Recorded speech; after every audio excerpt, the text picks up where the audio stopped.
بسم اللہ الرحمن الرحیم۔ اللہ سبحانہ و تعالی نماز اور اعمال کی برکت سے اپنے دوستوں کی، اپنے اولیاء کی، ایمان والوں کی مدد فرمایا کرتے ہیں۔ ضرورت اس امر کی ہے کہ اللہ سبحانہ و تعالی سے اعمال کے ذریعے سے مدد کو حاصل کیا جائے، مانگا جائے۔ اسی سلسلے میں ایک بڑا حیرت انگیز واقعہ بصرہ کے اندر پیش آیا کہ ایک شخص تھا جو بصرہ کے اندر رہا کرتا تھا اور قلی کا کام کرتا تھا، یعنی لوگوں کا سامان ایک جگہ سے دوسری جگہ اٹھا کے منتقل کر دینا اپنی سواری پہ۔ تو ایک مرتبہ وہ جا رہا تھا اپنا سامان لے، کسی منزل پہ اس نے پہنچانا تھا، اس کی مزدوری اس کو ملتی۔ راستے میں ایک شخص ملا جو بظاہر اپاہج نظر آ رہا تھا کہ اس کی ٹانگ خراب تھی، لنگڑا تھا۔ اس نے اس سے کہا کہ اللہ کے بندے مجھے بھی لے چل، اور میں نے بھی اسی طرف جانا ہے جہاں تو جا رہا ہے، اور مجھے چھوڑ دینا اور مجھ سے اجرت لے لینا، سامان بھی پہنچ جائے گا، میں بھی پہنچ جاؤں گا۔ تو اس کو ترس آیا اور اس نے اس کو اپنی سواری پہ بٹھا لیا۔ اس کے ساتھ اس کا سامان بھی تھا، قلی کا پیسے بھی تھے، لوگوں کی امانتیں تھیں، ساتھ میں یہ شخص بھی سوار ہو گیا۔ چلتے چلتے یہ دونوں ایک دوراہے پر پہنچے۔ دوراہا یعنی کہ جہاں سے ایک راستہ دو راستوں کے اندر منتقل ہو رہا ہو، کہ آگے چل کے ایک راستہ دائیں جانب اور ایک بائیں جانب جاتا ہو۔ تو قلی اپنے معروف راستے پہ جس پہ وہ جایا کرتا تھا اس پہ جانے لگا، جو راستہ بصرہ کی طرف جاتا تھا۔ لیکن اس شخص نے جو اس کے ساتھ سوار ہوا اس سے کہا کہ نہیں، اس دوسرے راستے سے چلو۔ قلی نے کہا میں اس راستے کو نہیں جانتا۔ اس نے کہا میں جانتا ہوں، اور یہ بہت اچھا راستہ ہے، بہت مختصر راستہ ہے، اور اس راستے کے اوپر گھاس اور سبزہ وغیرہ بھی بہت ہے جس سے تمہاری سواری کو بھی فائدہ ہوگا، اور میں بارہا یعنی کئی مرتبہ اس راستے پہ میں آیا گیا ہوں، تم چلو میں تم کو راستہ بتا دوں گا۔ اس نے کہا ٹھیک ہے، اگر آپ راستہ بتا سکتے ہیں تو یہ تو بہت اچھی بات ہے کہ راستہ بھی مختصر ہو اور جانور کے لیے بھی کھانے اور دانے کا بندوبست ہو۔ تو اس راستے پہ چلنے لگے۔ چلتے چلتے چلتے دیکھا کہ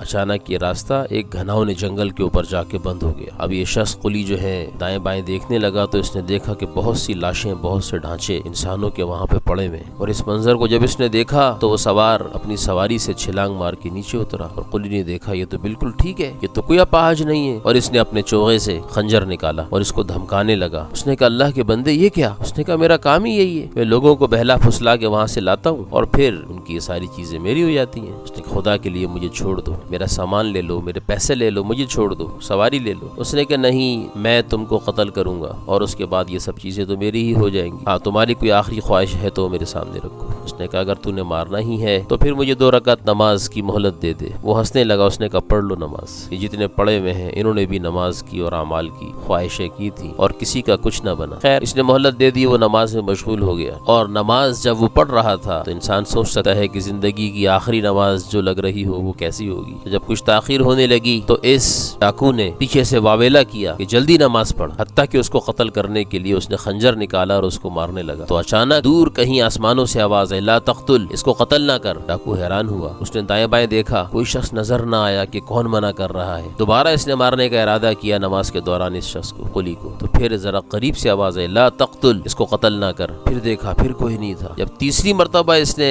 مارنے کا ارادہ کیا تو قریب سے آواز ہے لا تقتل، اور یہ کہتے ہی ایک نیزہ آیا جو اس ڈاکو کے جسم کے اندر پیوست ہو گیا اور یہ گر کے مر گیا اور جل گیا۔ اور کچھ دیر کے بعد جب اس قلی نے نماز ختم کی تو اس نے دیکھا کہ ڈاکو کی لاش پڑی ہوئی ہے اور پیچھے ایک گھوڑ سوار کھڑا ہے۔ اس نے پوچھا تم کون ہو؟ تو اس نے کہا تم نے قرآن کریم کی جو آیت نماز کے اندر پڑھی ہے، امن یجیب المضطر اذا دعاہ ویکشف السوء، کہ کون ہے کہ جو مصیبت زدہ کی آواز کو سنے اور اس کی تکلیف کو دور کرے؟ تو یہ تو اللہ ہے جو مصیبت زدہ لوگوں کی آواز کو سنتا بھی ہے، تکلیف کو دور بھی کرتا ہے۔ تو اس شخص نے کہا کہ میں فرشتہ ہوں اور میں تیسرے آسمان کا فرشتہ ہوں اور میں اس آیت کا غلام ہوں، یعنی اللہ نے میری ذمہ داری لگائی ہے کہ جو شخص اس آیت کے ذریعے اس لجاجت کے ساتھ ہم سے مانگے تو تم اس کی مدد کو پہنچو۔ اور جب پہلی آواز تم نے سنی لا تقتل، اس وقت میں تیسرے آسمان پہ تھا، اور جب دوسری آواز سنی لا تقتل تو میں پہلے آسمان پہ پہنچ چکا تھا، اور جب تیسری آواز سنی تو میں تمہارے بالکل قریب پہنچ چکا تھا اور میں نے آ کے اس شخص کو ہلاک کر دیا۔ تو اس شخص کا اللہ سبحانہ ہوا تعالیٰ پہ اور ایمان بڑھ گیا۔ تو اس سے پتہ چلا کہ اللہ سبحانہ ہوا تعالیٰ نماز اور اعمال سے